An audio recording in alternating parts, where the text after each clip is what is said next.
Oke, kita mulai dari kita pada saat ini tentang bagian utama dalam karya ilmiah.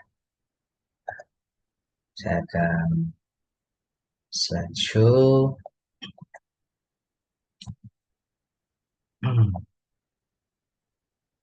Baik, jadi mungkin di materi-materi sebelumnya teman-teman sudah mendapat gambaran lah ya tentang apa yang dimaksud dengan karya ilmiah. Saya akan mengulang sedikit sebelum masuk ke inti dari bagian-bagian utama dari karya ilmiah. Jadi, karya ilmiah itu memiliki ciri-ciri objektif, netral, sistematis, logis, dan menyajikan fakta. Ya, hal ini ditunjukkan dengan tulisan dalam karya ilmiah itu berbasiskan data.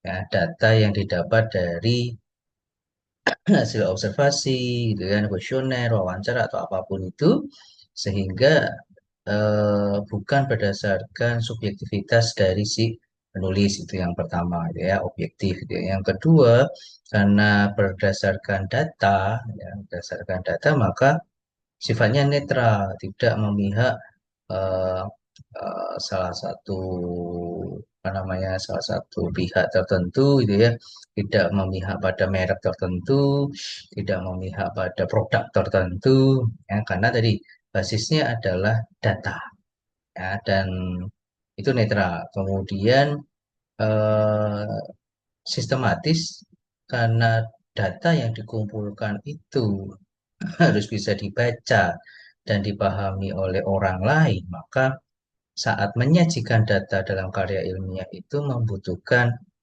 urutan-urutan yang jelas, urutan-urutan yang sudah baku, sehingga orang lain tadi tidak melihat data itu secara mentah, ya, tidak melihat data itu secara berantakan, tetapi benar-benar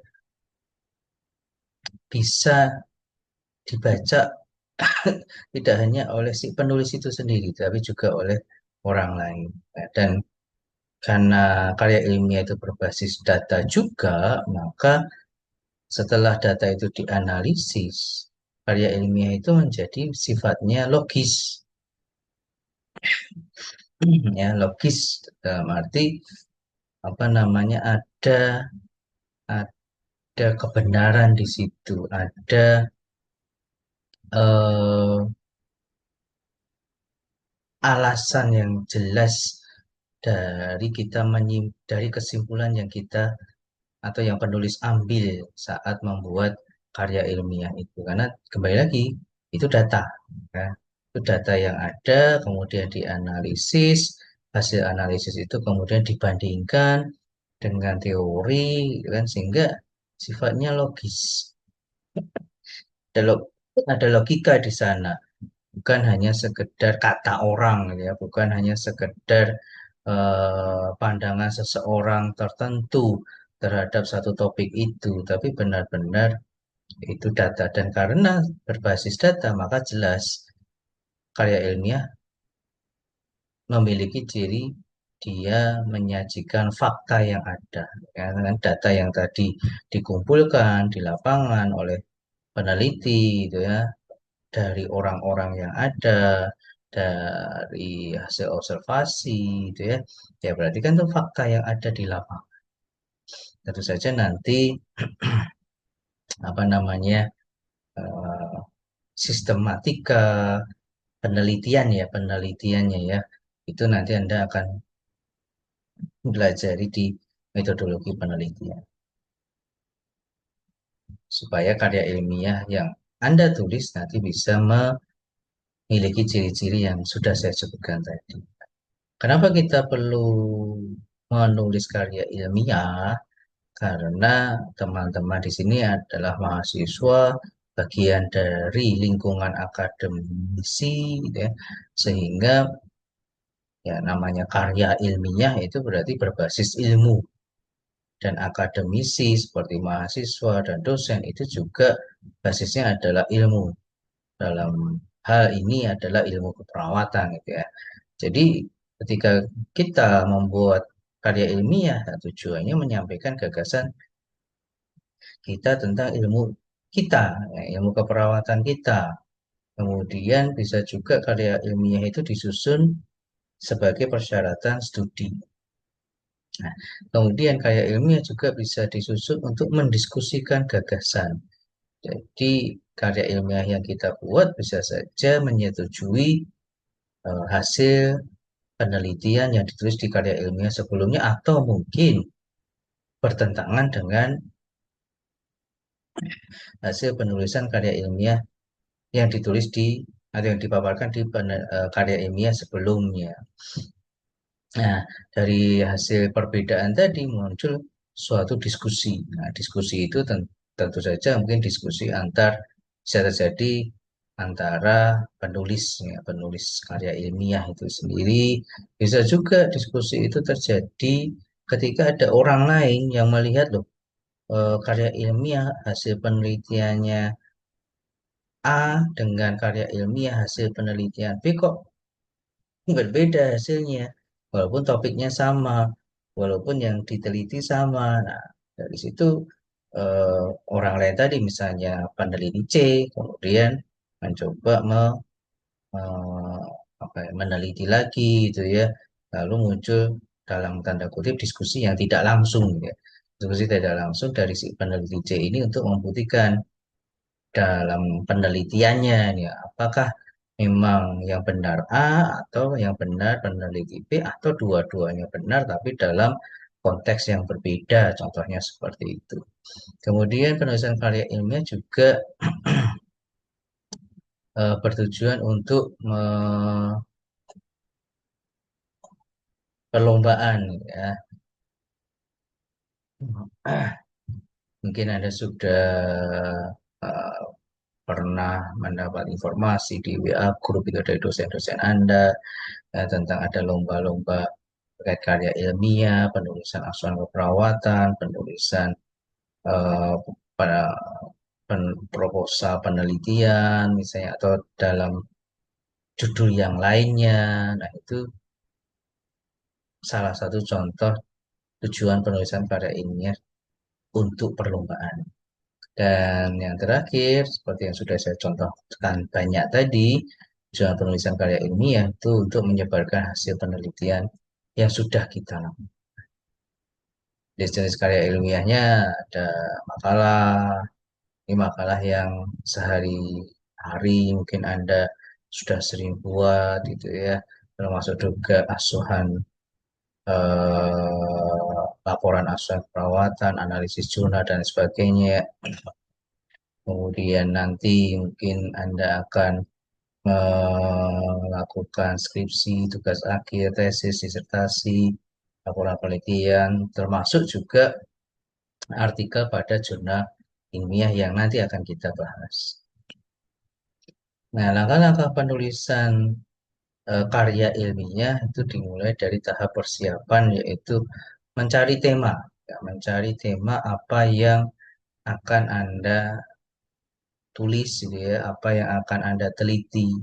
Kemudian yang kedua, tahap pengumpulan data dari topik yang ingin Anda teliti atau ingin Anda tulis tadi.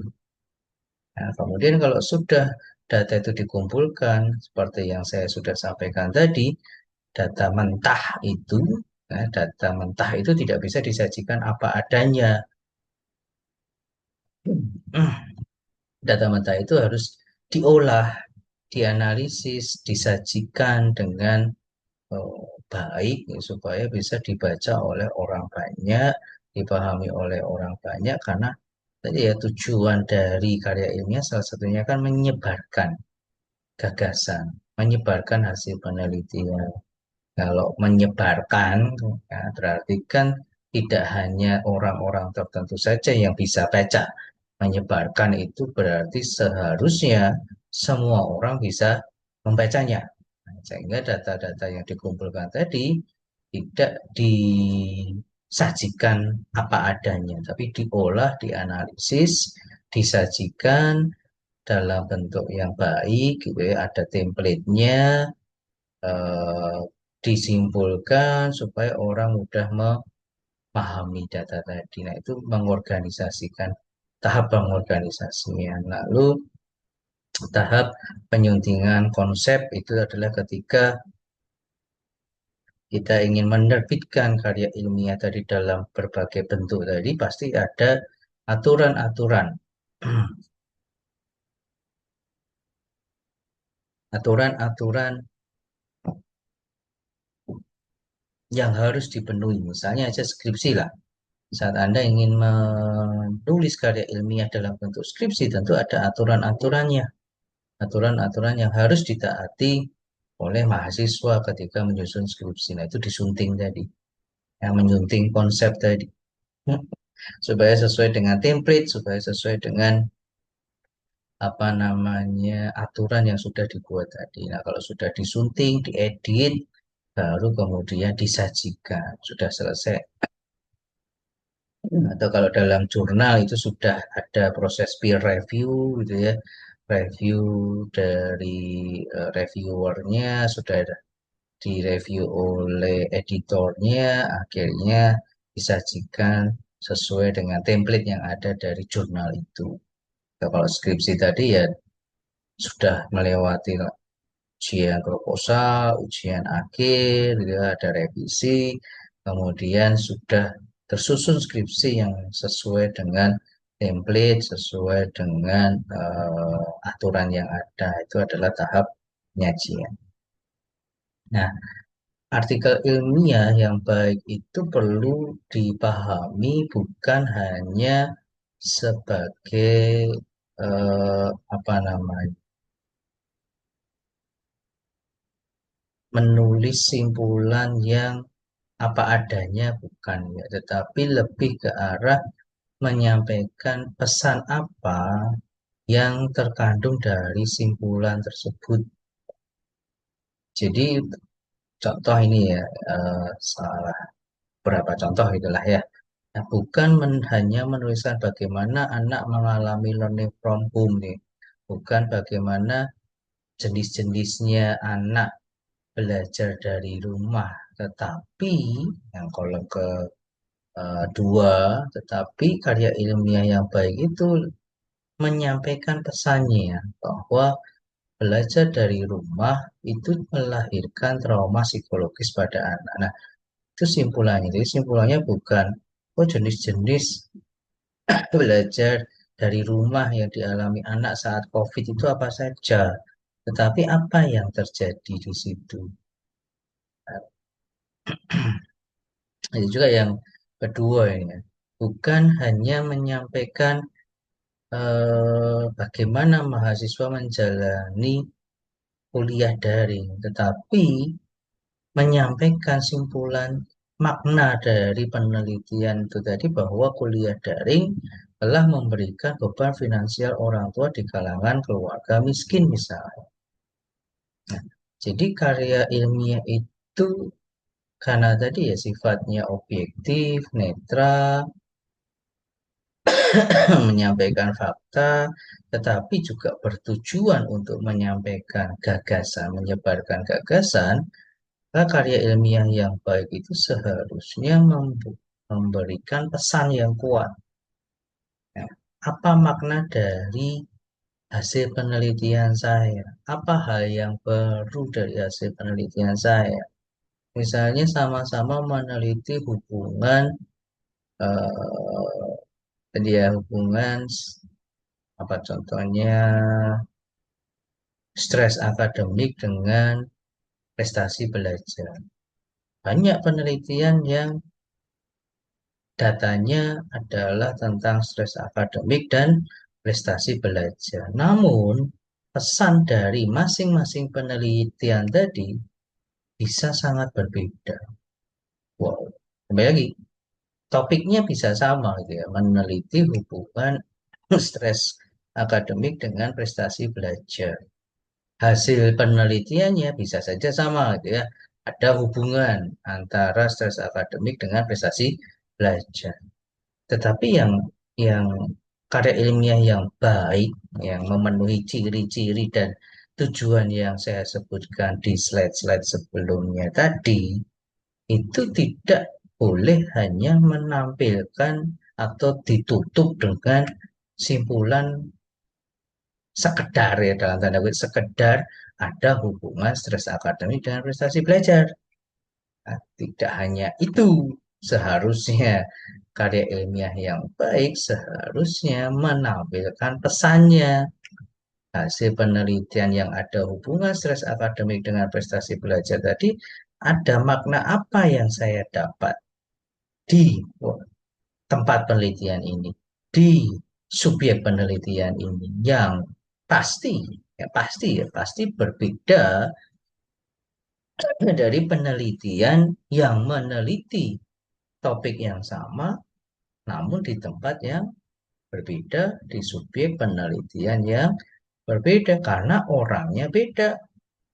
Bahkan sekalipun misalnya ya sama-sama meneliti topik yang sama, sama-sama tempatnya di Unrio, sama-sama subjeknya adalah mahasiswa, tapi ketika waktunya berbeda, ya, waktunya berbeda, misalnya saat ini kakak kelas Anda, misalnya 1 tahun yang lalu lah, 1 tahun lalu sudah dilakukan topik yang penelitian dengan topik yang sama, tahun ini Anda melakukannya lagi misalnya, ya. Jadi tempatnya sama, subjeknya sama, tapi kan orangnya beda, ya. Orangnya beda, waktunya berbeda. Apa yang menjadi stresor, apa yang menjadi penyebab stres di tahun lalu tidak bisa sama persis dengan apa yang menjadi penyebab stres di tahun ini. Ya, nah sehingga seharusnya karya ilmiah yang baik seperti yang contoh-contoh ini nanti bisa Anda baca sendiri ya. Itu bukan hanya sekedar menampilkan simpulan, oh ada hubungan ini dengan ini. Oh stresnya mahasiswa itu mayoritas stres sedang ya. Oh kecemasan mahasiswa menghadapi OC itu mayoritas cemas berat misalnya. Sebagai tekanan darah pada mahasiswa itu rata-rata tekanan darah normal. Bukan hanya itu yang harus disampaikan di karya ilmiah yang baik. Tapi pesan dari hasil itu tuh apa? Pesan dari ada hubungan stres akademik dengan prestasi belajar, ada hubungan kecemasan dengan prestasi belajar, bahwa ada mayoritas mahasiswa itu stresnya sedang, dan lain sebagainya tadi, apa maknanya? Apa makna yang bisa diambil? Apa makna yang bisa disampaikan ke pembaca? Sehingga pembaca bisa paham dengan data ini, hasil penelitian ini bukan hanya sekedar menyimpulkan ada hubungan tadi, tetapi ada maknanya ini tuh. Seperti contoh tadi, oh ternyata pembelajaran daring itu memberi beban finansial bagi orang tua di keluarga miskin. Oh, bahwa pembelajaran daring itu mendiskriminasi penduduk di wilayah terpencil karena apa namanya sinyalnya susah gitu ya. Tidak segampang sinyal yang di kota misalnya. Nah, itu adalah makna. Nah, itu ya yang karya ilmiah yang baik yang seperti itu. Dan nanti selama beberapa hari atau 2 minggu ini Anda akan belajar dari contoh karya ilmiah yang nantinya Anda cari, gitu ya, yang nantinya Anda analisis, yang nantinya Anda baca, Anda cari, Anda bisa menemukan makna. Apa? Kalau tidak bisa menemukan maknanya, berarti karya ilmiah itu bukan karya ilmiah yang baik, ya, hanya menyampaikan hasil penelitian saja. Itu seharusnya tidak seperti itu. Ya, jadi bukan menuliskan hasil saja, tetapi apa message-nya. Writing article equal for message in the bottle. Ya, tidak hanya menampilkan botolnya, tetapi ada pesan di dalam botol itu yang perlu kita jabarkan ke pembaca, ya. Nah, proses penulisan karya ilmiah ada pra penulisan, gitu ya. Ini setelah data terkumpul ya ini ya. Ini berbeda dengan yang slide sebelumnya tadi. Ini adalah setelah data terkumpul, setelah data diolah gitu ya. Nah, kita masuk ke tahap menulis gitu ya. Nah, ada pra penulisan di mana kita punya bahan penulisan, ada apa namanya template-nya atau kerangka tulisan sesuai dengan aturan dari masing-masing jurnal tadi.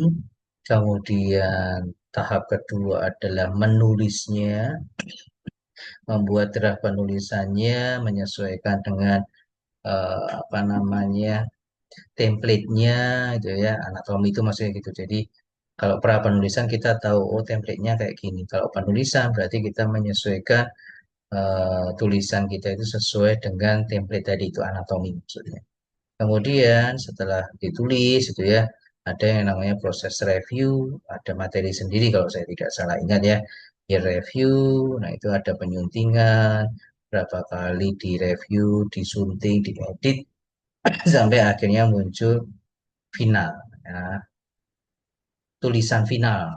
Nah, kalau sudah muncul tulisan final, baru dipublikasikan. Jadi seharusnya jurnal artikel-artikel ilmiah di jurnal itu seharusnya sudah melewati tahapan-tahapan ini. Ya, walaupun tidak saya pungkiri juga ada jurnal yang dalam tanda kutip prosesnya tidak baik. Ya, prosesnya tidak baik, prosesnya tidak ilmiah juga ada, gitu ya. Ada jurnal-jurnal yang apa istilahnya lebih ke arah bisnis gitu ya. Bisnis yang penting kamu ngasih duit nanti saya terbitkan itu juga ada namanya predatory journal ya. Jurnal predator, maksudnya predator itu berarti jurnal itu makan makan para penulis-penulis gitu ya. Jadi yang penting penulis itu ngasih duit terus pokoknya diterbitkan terserah kualitas tidak melihat kualitas dari karya ilmiah itu tadi. Itu juga ada. Ya. Ada jurnal-jurnal yang seperti itu. Makanya kita bisa lihat nanti kita bisa analisis ya contoh-contoh artikel ilmiah ya. Kita bisa cari banyak contoh lalu kita analisis oh ini yang bagus oh ini yang kurang bagus. Jadi, ya untuk tahap pra penulisan setelah mencari dan mengembangkan gagasan kemudian data yang ada itu sudah dikumpulkan ya kemudian ya kita apa namanya mencari referensi-referensi dan merencanakan naskah sesuai dengan template itu tadi. Kemudian saat menulis jangan lupa ada template-nya atau kalau istilahnya gaya bahasa selingkungnya. Masing-masing jurnal bahkan termasuk yang simpel aja yang tadi saya contohkan adalah panduan skripsi dari universitas satu dengan universitas lain, dari perguruan tinggi satu dengan perguruan tinggi yang lain, itu bisa berbeda. Nah, kalau Anda mahasiswanya Unrio, ya Anda turuti bahasa selingkuh, gaya selingkuhnya dari eh, skripsinya Unrio. Ya, jangan pakai dari perguruan tinggi yang lain. Ya, silakan Anda baca buku panduan. Jurnal pun juga sama. Kalau nanti Anda membuka satu jurnal, jadi Anda bisa mencari panduan penulisan, gitu ya.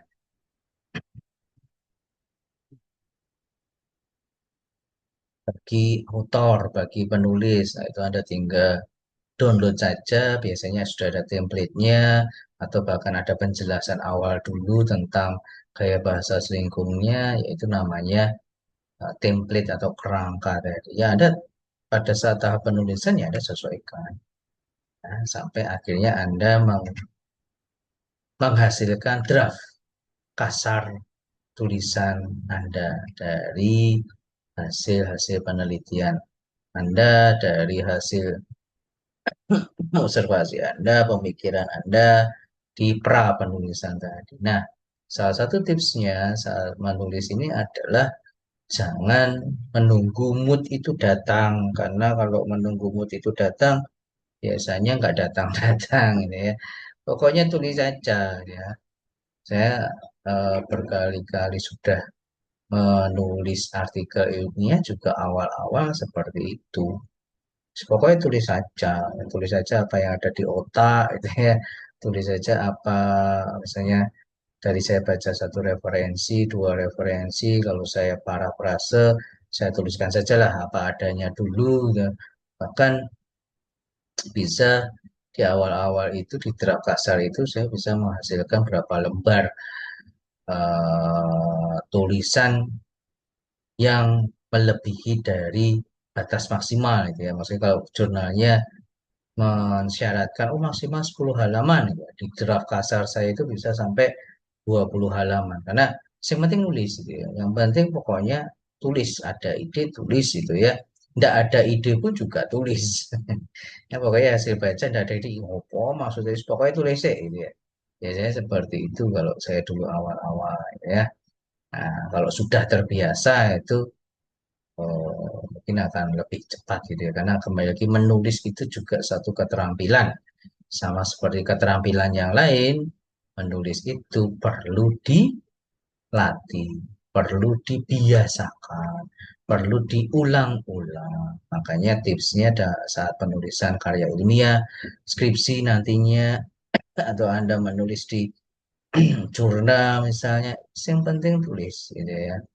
Yang penting tulis. Nanti kan ada kalau skripsi ya ada proses bimbingan. Nah, ada proses bimbingan yang membuat tulisan Anda akan lebih rapi. Tulisan Anda akan menjadi lebih to the point. Ya. Tulisan Anda akan menjadi lebih ringkas. Nah, jadi jangan takut menulis atau jangan nunggu mood. Nah, dari proses bimbingan tadi akhirnya disunting gitu ya.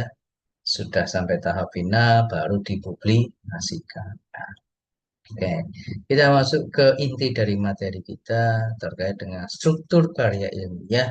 Ada tiga bagian secara umum, yaitu bagian pendahuluan, yang kedua bagian isi, dan yang ketiga bagian penutup. Format jurnal ilmiah macam-macam, seperti yang tadi saya bilang, setiap jurnal ilmiah itu punya gaya selingkuhnya kayak punya template-nya sendiri-sendiri. Ini yang secara umum itu adalah um, jurnal ilmiah secara umum memiliki template AIMRAT, AIRDAM, atau AIMRAT-C. Apa Pak AIMRAT, AIRDAM, AIMRAT-C itu apa? A itu dari abstrak, ya, yang di sebelah kiri ya. I itu introduction, M itu material method, R itu result, D itu discussion, C itu conclusion. Strukturnya ya sesuai urutan aja. Kalau AIMPRAT ya berarti abstract, introduction, material method, result, A kecil itu N, gitu ya. D-nya discussion. Conclusionnya dia masuk discussion, jadi tidak muncul sendiri. Ada yang air dump, ya, abstract, introduction, result dulu, discussion, and baru material metodenya seperti apa. Atau AIMRAC, ya, itu juga ada. Tergantung dari jurnal ilmiah. Tapi secara umum, IMRAT ya, atau AIMRAT itu yang paling sering dijumpai di berbagai jurnal ilmiah baik nasional ataupun internasional dari abstrak, kemudian introduction atau pendahuluan, material metode atau metode penelitiannya seperti apa, lalu di result diikuti dengan result atau hasil penelitian, discussion atau pembahasan dari result itu sendiri. Dan conclusionnya biasanya masuk ke discussion itu yang paling sering dijumpai.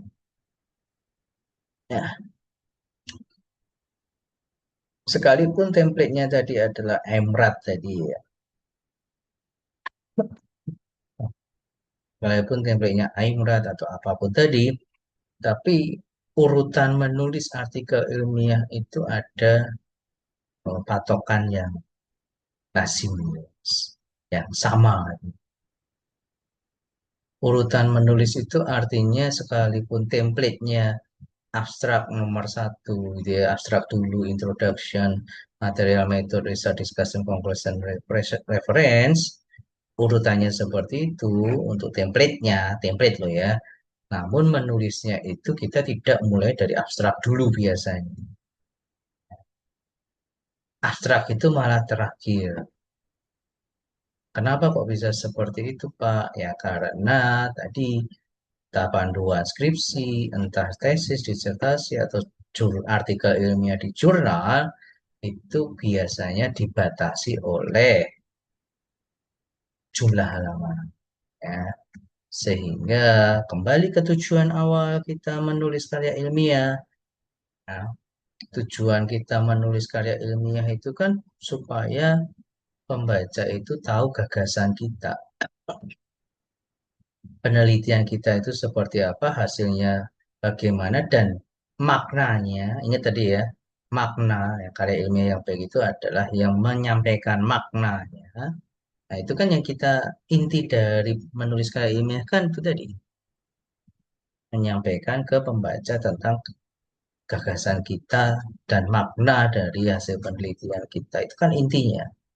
Nah, jadi kalau kita menulis referensi dulu, gitu ya, menulis abstraknya dulu, bisa saja itu sudah mengambil jumlah halaman dari maksimal halaman tadi. Atau kita menulis urutan ya, introduction, abstrak dulu, introduction, material, metode.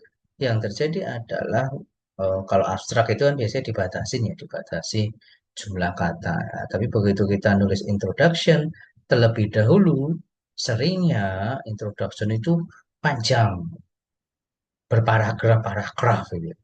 Tapi balik lagi, Anda ingin menulis karya ilmiah itu supaya orang lain tahu pendahuluan Anda atau hasil penelitian Anda.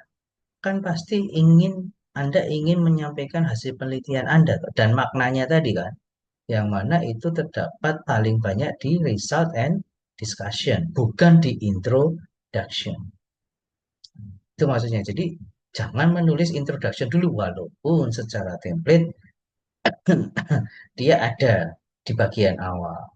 Kita tulis itu akhir, sisa-sisa halaman lah, ya, sisa-sisa halaman yang ada itu ya untuk menulis introduction. Nah, introduction ya sedikit aja, tidak ada makna apapun kecuali alasan kita menulis karya ilmiah, alasan kita meneliti eh, topik itu gitu ya. Sehingga urutan menulis artikel ilmiah yang tepat itu adalah dari M-nya. Urutan menulisnya, ya, baik lagi jangan bingung. Ya, kerangkanya tetap yang sebelah kiri, Aimrat tadi. Tetapi urutan menulis atau mengisi kerangkanya, mengisi template-nya, dimulai dari material metode. Pak, kenapa bukan result dulu? Kenapa material metode dulu? Kan tadi Bapak bilang yang kita ingin sampaikan hasil penelitian dan maknanya, ya, yang paling banyak terdapat di result and discussion. Nah, kenapa harus material dan metode dulu atau metode penelitian dulu yang kita isikan di template itu adalah karena kita harus mempertanggungjawabkan, ya, mempertanggungjawabkan metode kita. Jadi ingat ciri-ciri karya ilmiah tadi, objektif, netral, sistematis, menyajikan fakta, gitu kan. Nah, itu terjawab di material metode.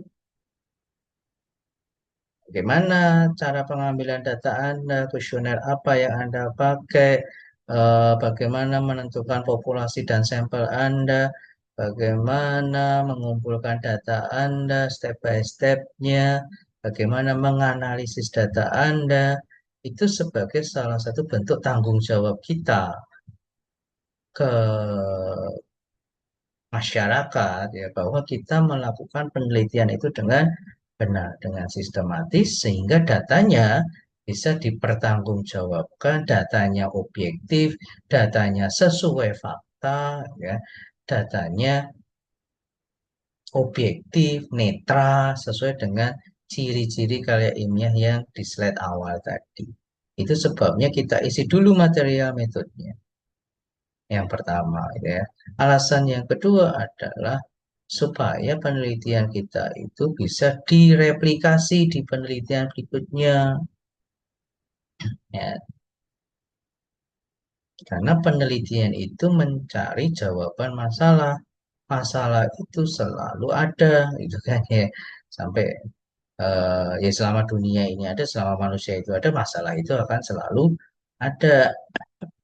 Nah, untuk menyelesaikan masalah atau mencari jawaban dari masalah itu dibutuhkan yang namanya penelitian. Nah, supaya nanti peneliti-peneliti selanjutnya dari kita itu bisa memahami, oh kalau topik seperti ini, cara mengumpulkan datanya kayak apa sih? Oh, saya coba lihat hasil penelitiannya Pak Wahyu. Oh ternyata kayak gini toh cara pengumpulan datanya. Oh kuesioner yang dipakai ini toh. Ya. Oh cara analisisnya seperti ini toh. Nah itu alasan yang kedua supaya material metode penelitian kita bisa direplikasi. Itu sebabnya dengan dua alasan tadi, kita menulis metode penelitian terlebih dahulu. Kita mengisi bagian metode penelitian terlebih dahulu. Setelah itu kita mengisi bagian result, kita mengisi bagian pembahasan atau discussion, kita simpulkan maknanya apa tadi, baru kita buat pendahuluannya atau introduction.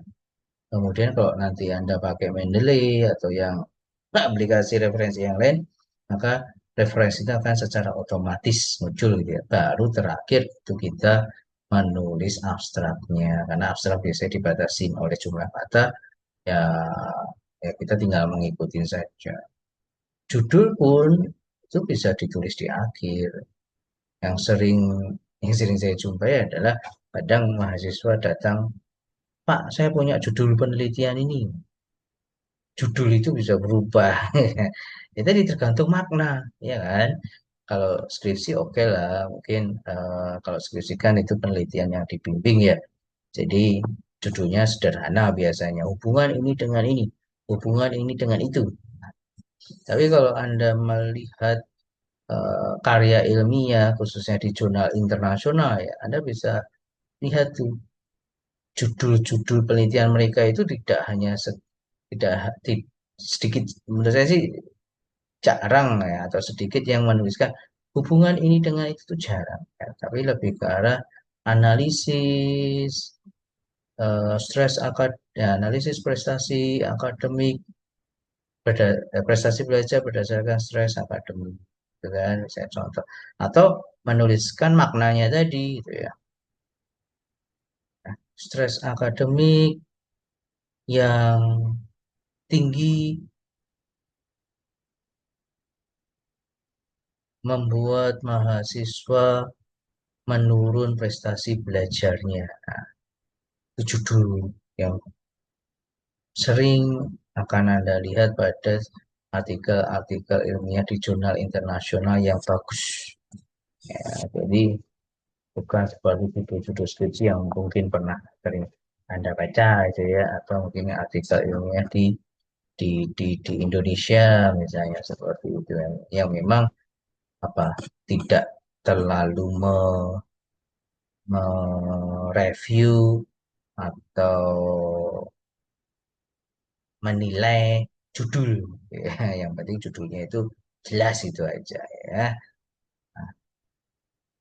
Jadi judul abstrak tulis terang. Jadi urutan mengisi kerangka lah itu mungkinnya yang lebih tepat ya. Urutan mengisi kerangkanya itu dari M, R, D, C, I, baru referensi dan abstrak ya. Nah, sekarang kita masuk ke judul. Jadi judul itu abstraksi tertinggi dan pengenal pertama dari isi makalah. Hemat kata, tidak memberi peluang misinterpretasi, tapi cukup menjelaskan esensi makalah yang tadi saya sampaikan. Maknanya apa sih? Yang kadang tidak semua peneliti bisa menyampaikan itu. Mereka pikir makna itu sama dengan hasil, padahal belum. Padahal tidak seperti itu, maaf ya. Padahal tidak seperti itu. Itu, hasil penelitian itu yang ada hubungan tadi itu ya. Mayoritas stres apa? Itu hasil penelitian. Tetapi makna, makna itu esensinya itu tidak sama dengan hasil tadi. Nah, itu bisa dituliskan. Nah, ini cuma contoh aja. Dan kembali lagi masing-masing jurnal punya aturan sendiri-sendiri. Seringkali jurnal menolak subjudul. Saya malah belum pernah menemukan jurnal yang memperbolehkan subjudul. Walaupun ada gitu ya. Tapi saya sendiri belum pernah menemukan itu. Itu contoh. Ada juga yang mensyaratkan oh, jumlah kata maksimal berapa kata. Ada. Nah, kemudian bagian yang berikutnya adalah abstrak. Abstrak itu seperti jendela.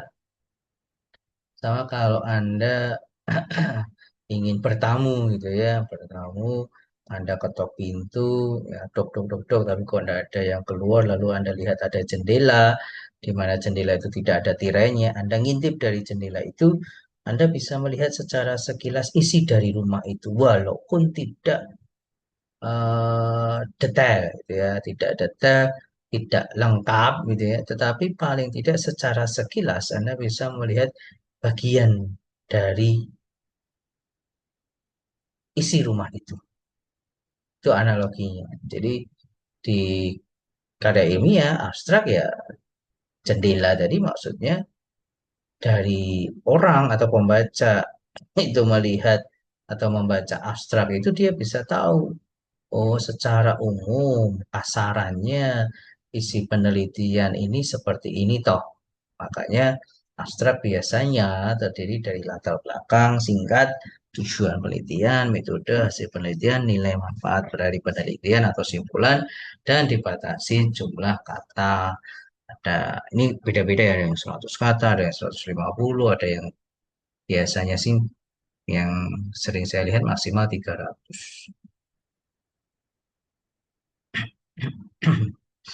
Nah, jadi dari banyak kata yang ada di isi karya ilmiah harus dibatasi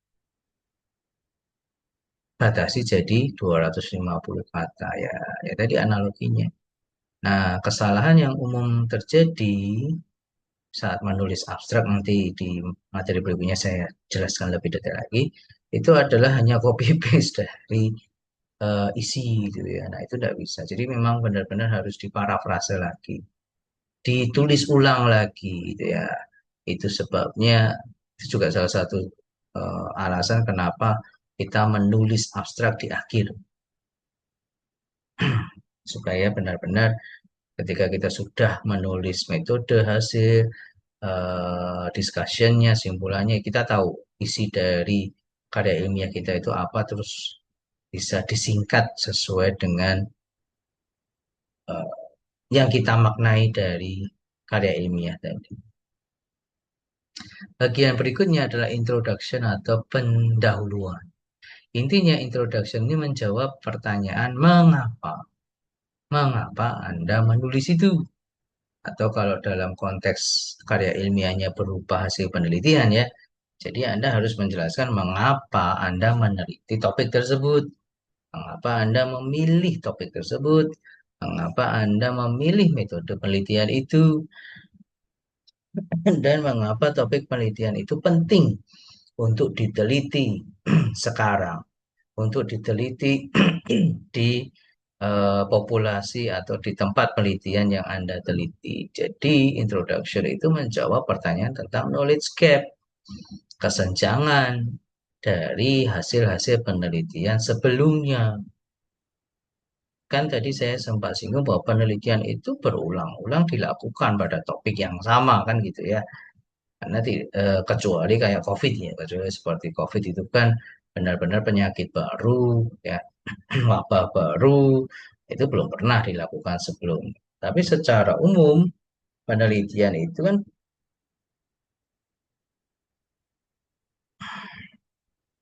topiknya berulang-ulang. Bahasa Inggrisnya penelitian itu kan research. Re itu kembali, search itu mencari, mencari ulang, mencari kembali. Sehingga pembaca akan bertanya, ini kan sudah diteliti gitu ya. Ya karena memang itu bukan suatu penyakit yang baru gitu kan ya kalau dalam bidang kesehatan ya. Ini kan pernah diteliti, oh, apa bedanya dengan penelitian sebelumnya? Nah, Anda harus bisa menjawab pertanyaan itu di introduction. Sehingga bisa memberikan school of thought, memberikan sumbangan baru. Apa yang baru dari penelitian Anda? Caranya gimana, Pak? Ya, caranya banyak-banyaklah mencari karya ilmiah atau artikel ilmiah di jurnal yang mirip dengan topik penelitian Anda. Anda lihat, Anda simpulkan, Anda cari makna-makna tadi loh. Makna-makna dari karya ilmiah yang sudah ada sebelumnya. Dari karya makna-makna tadi terus Anda simpulkan, oh ternyata ada gap ini, ada celah ini, ada sesuatu yang belum terjawab dari penelitian-penelitian sebelumnya. Sekalipun sama-sama meneliti contoh yang dari saya berikan ya, sama-sama meneliti stres akademik dengan prestasi belajar, tapi ada nih kelemahannya. Nah, itu yang lebih mudah ya. Kelemahannya dari karya ilmiah atau penelitian sebelumnya. Oh, yang sebelumnya sampelnya sedikit. Oh, yang sebelumnya hanya satu angkatan gitu ya. Sehingga tidak bisa menggambarkan stresnya dari kalau beda angkatan atau dari semua angkatan. Oh, yang sebelumnya pengukuran stresnya itu dilakukan di awal semester, bukan di akhir semester yang mungkin atau di tengah semester yang mungkin stresnya paling tinggi itu. Atau yang sebelumnya hanya sekali pengambilan data stres, padahal seharusnya stres itu kan bisa terjadi terus-menerus itu ya. Stresornya berbeda, stresnya berbeda. Nah, itu Anda kemudian mikir, oh seharusnya. Nah ini kelemahannya, itu. Ini kelemahan penelitian sebelumnya hanya diambil satu kali. Padahal seharusnya harus diambil series gitu ya. Berkali-kali dalam satu semester untuk tahu dalam satu semester itu stres akademik dari mahasiswa itu di periode mana sih yang paling tinggi di bagian awal semester, pertengahan semester, atau akhir semester, atau kalau di Unrio pas misalnya ya di awal semester bayar tahap satu, tahap 2, tahap 3, misalnya seperti itu, nah, itu kan jadi berbeda lagi maknanya. Anda meneliti di Unrio dengan UGM, dengan terapi atau dengan tikus yang lain, kan jadi berbeda lagi tuh. Nah, itulah yang perlu Anda jelaskan di introduction bahwa ini loh perbedaan penelitianku dengan penelitian sebelumnya. Ini loh perbedaan karya ilmiahku yang sekarang dengan karya ilmiah yang sebelumnya. Ini loh alasannya kenapa saya membuat karya ilmiah ini. Ini loh alasannya kenapa saya meneliti ini. Ini loh alasannya kenapa saya menggunakan metode ini dibandingkan penelitian atau karya ilmiah yang sebelumnya itu harus muncul di introduction. Nah, kesalahan yang sering adalah itu tadi terlalu banyak menuliskan introduction tapi hanya teori-teori saja kayak definisi ya. Saya paling kalau misalnya mahasiswa saya konsul apa itu namanya naskah publikasi itu selalu saya bilang atau tidak usah naskah publikasi lah skripsi itu ya di latar belakang saya bilang ngapain kamu masukkan definisi. Definisi itu nanti di literatur review aja. Kalau deskripsi itu bab 2 tinjauan teori. Apa yang di latar belakang kamu ngomongin definisi? Orang latar belakang namanya saja latar belakang. Ya. Kalau di karya ilmiah atau jurnal itu namanya introduction. Pendahuluan. Ya. Kalau deskripsi kan latar belakang. Namanya saja latar belakang. Jadi fokuslah pada alasan kenapa kamu meneliti ini. Itu yang selalu saya bilang pada mahasiswa saya. Ngapain kamu tulis definisi. Ya. Nah, itu contoh contoh kesalahan yang sering terjadi saat menulis introduction atau pendahulu.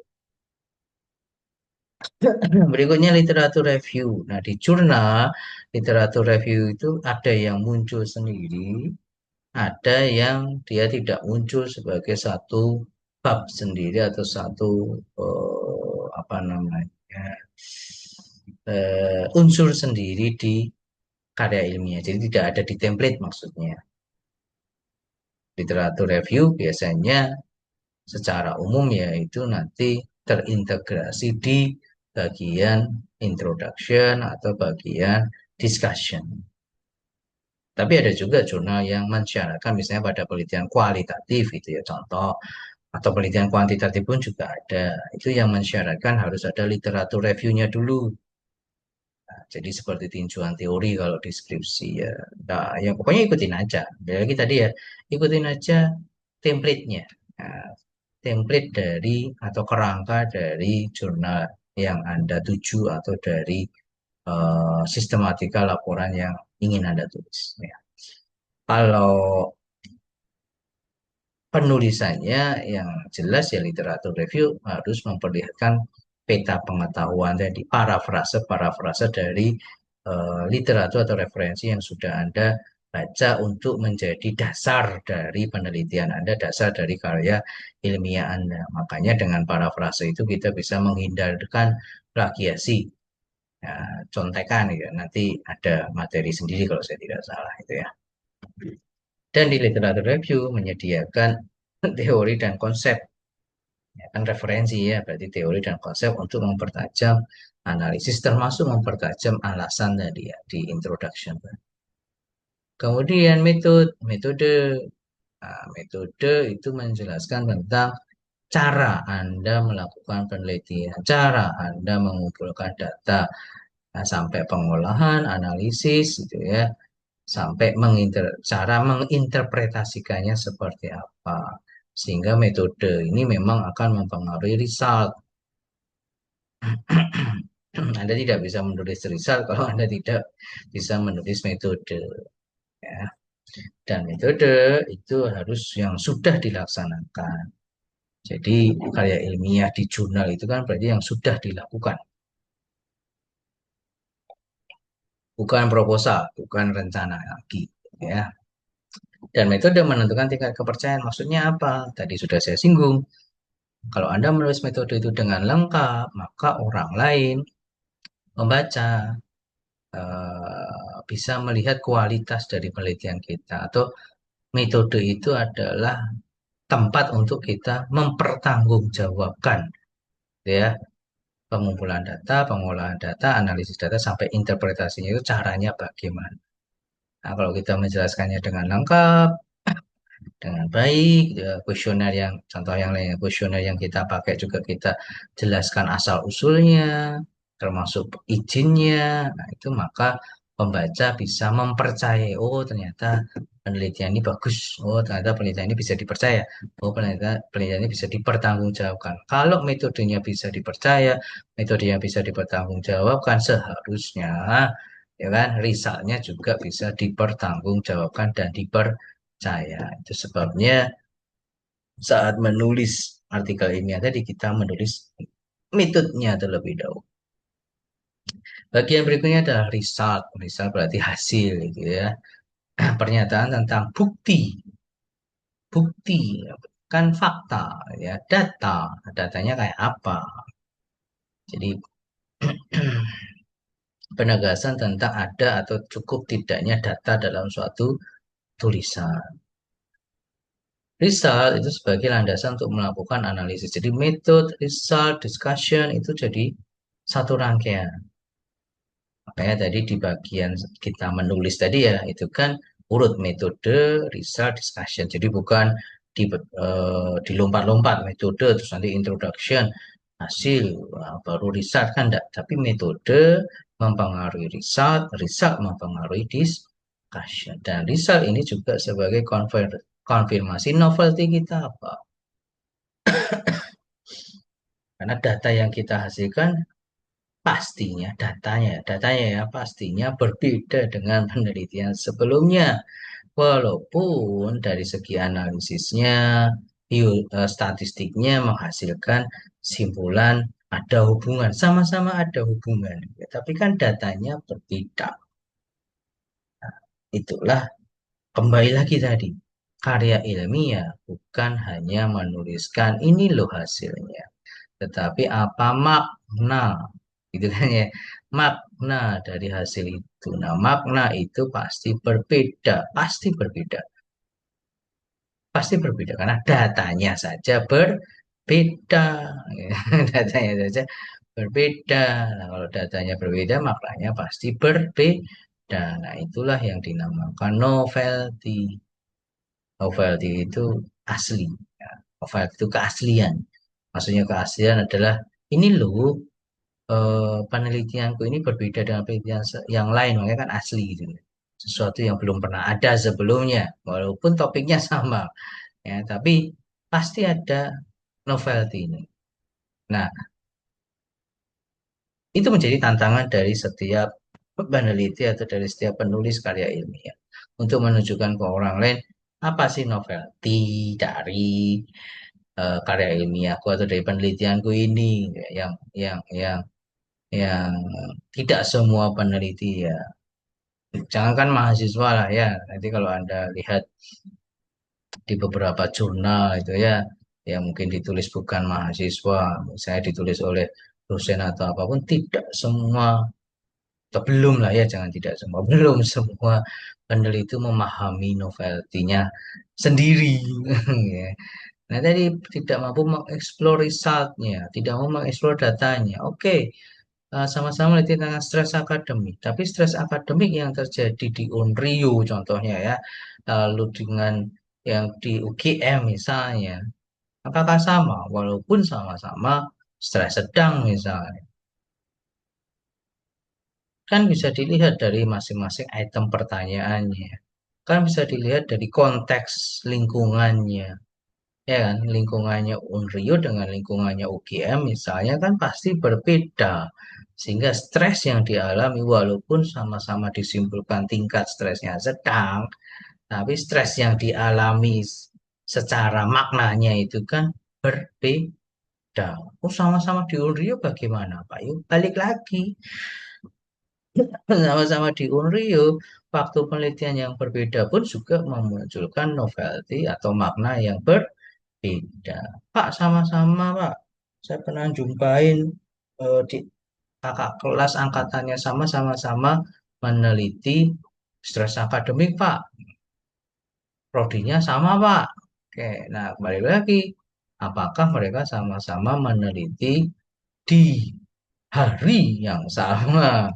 Ya kan? Karena stres itu, ini saya ngomong jiwa ya, karena yang saya expertise saya gitu ya. Karena stres itu hari ini stres, besok stres juga, itu bisa berbeda maknanya, itu kan.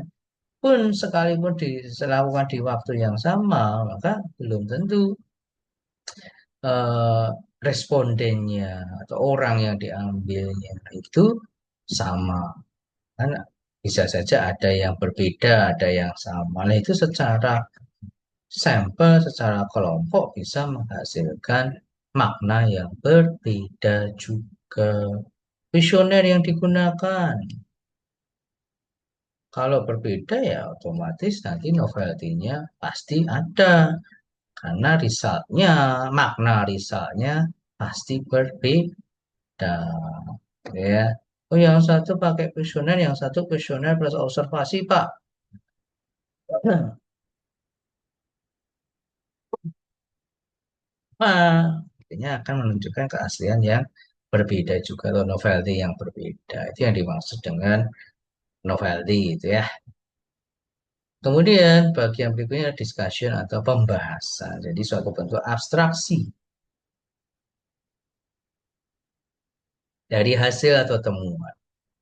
Menjelaskan secara logis temuan-temuan yang kita dapat dari dari pengumpulan data itu, ya. Kemudian ada enggak relevansi hasil atau data yang ada di penelitian kita itu dengan fenomena sosial yang ada, dilihat juga dengan konteks lingkungannya, ya. Lalu ada enggak kegunaan dari data kita itu untuk pengambilan keputusan bagi megang kebijakan. Jadi discussion itu kita membahas, gampangannya itu kita membahas how dan why. Nah, ya, gampangannya itu nanti di materi berikutnya saya akan jelaskan lebih detail lagi. Itu discussion atau pembahasan. Nah, di pembahasan ini tadi menguatkan novelty tadi, menguatkan novel tadi bahwa ini loh yang baru gitu ya, ini sesuatu yang baru dari penelitianku, maknanya seperti ini, teorinya kayak gini, sesuai dengan teori atau tidak, mendukung teori atau tidak, itu diletakkan di pembahasan atau discussion. Nah, di prinsip discussion, rangkaian yang tidak terpisahkan dari result, mana pembahasan itu membahas data yang ada di result. Jadi paham ya, bersifat analitis. Karena mengolah data paling tidak, data yang banyak tadi diolah, lalu dianalisis. Ini simpulannya, ini maknanya apa? Ini maknanya apa? Nah, kemudian harus didasari pada literatur. Membahas itu bukan berdasarkan wangsit ya, bukan atau kata dosennya, tapi berdasarkan literatur untuk menjelaskan kan kenapa ini bisa terjadi pada penelitian saya. Dan merupakan abstraksi dari result tadi. Abstraksi itu dari data itu kita jelaskan maknanya. Nah, makna itu kemudian kita tuliskan di conclusion, kesimpulan. Biasanya di bagian conclusion ini juga ditambahkan saran. Ya, ya, kesan terakhir yang akan diperoleh pembaca itu di maknanya apa? Ya, jangan di jangan menulis di conclusion itu ada hubungan saja ya, tapi maknanya apa ya. Makanya ini bagian terakhir dari suatu artikel namun bukan bagian yang termudah. Bukan hanya bahkan saya pernah di jurnal internasional itu ya, dua kali review itu fokus ke conclusion ini. sudah sudah diberi saran itu ya, oh saya ikutin sarannya, saya upload lagi, itu lagi direview lagi, oh konklusinya masih kurang pas nih dari discussionnya atau pembahasannya tadi. Nah, nggak mudah menuliskan maknanya tadi gitu ya, makna yang kita dapat dari data tadi yang merupakan novelty ya, merupakan novelty atau keaslian atau kebaruan dari penelitian kita dibandingkan penelitian yang sebelumnya. Nah, conclusion ini bisa berdiri sendiri, bisa juga menjadi satu dengan discussion, atau tadi ketika berdiri sendiri biasanya disertai dengan saran. Saran untuk penelitian selanjutnya. Alur pikir menulisnya ya dimulai dari fenomena. Kita tahu ada fenomena baru enggak? Ada fenomena yang penting enggak? Ada fenomena yang memiliki manfaat besar enggak untuk diteliti sekarang? Kemudian nomor dua kita cari tuh gap dari penelitian sebelumnya, hasil-hasil penelitian sebelumnya. Itu kita cari gapnya apa. Kemudian kita tentukan dari hasil knowledge gap tadi, oh penelitian sebelumnya itu kurangnya di sini di sini. Sekarang saya penelitian saya atau karya ilmiah saya tujuan yang berbeda dengan penelitian sebelumnya itu adalah apa? Oh, Anda tentukan di langkah ketiga. Kemudian langkah keempat Anda ingin menunjukkan apa di karya ilmiah Anda itu tadi untuk menjawab tujuan khusus ini. Setelah itu Anda lakukan metode pengumpulan datanya, kemudian jabarkan, ya, sampaikan. Kalau sudah dicari buktinya, datanya ya sampaikan. Bukti-buktinya, data-datanya itu diolah, lalu dianalisis. Setelah dianalisis, diinterpretasikan, dicari maknanya tadi. Setelah dicari maknanya, buat simpulan pokok yang bisa diterima oleh masyarakat, yang bisa membuat kesan bagi pembacaan. Ini adalah alur pikir menulis karya ilmiah. Itu seharusnya seperti ini. Tuh. Nah, itu yang bisa saya sampaikan di materi kali ini. Silakan mengerjakan post-test. Kalau misalnya ada pertanyaan, silakan nanti ditanyakan di pertemuan selanjutnya karena di pertemuan berikutnya tentang penulisan ya, cara penulisan itu masih nyambung dengan ini. Dengan saya jelaskan secara sekilas saja bagian-bagian utamanya, dan nanti di pertemuan berikutnya bagaimana cara menulis yang baik dari masing-masing bagian karya ilmiah tadi. Jadi nyambung, silakan kalau ada yang belum jelas bisa ditanyakan di pertemuan berikutnya. Terima kasih atas perhatiannya. Saya akhiri dan sampai jumpa di pertemuan berikutnya.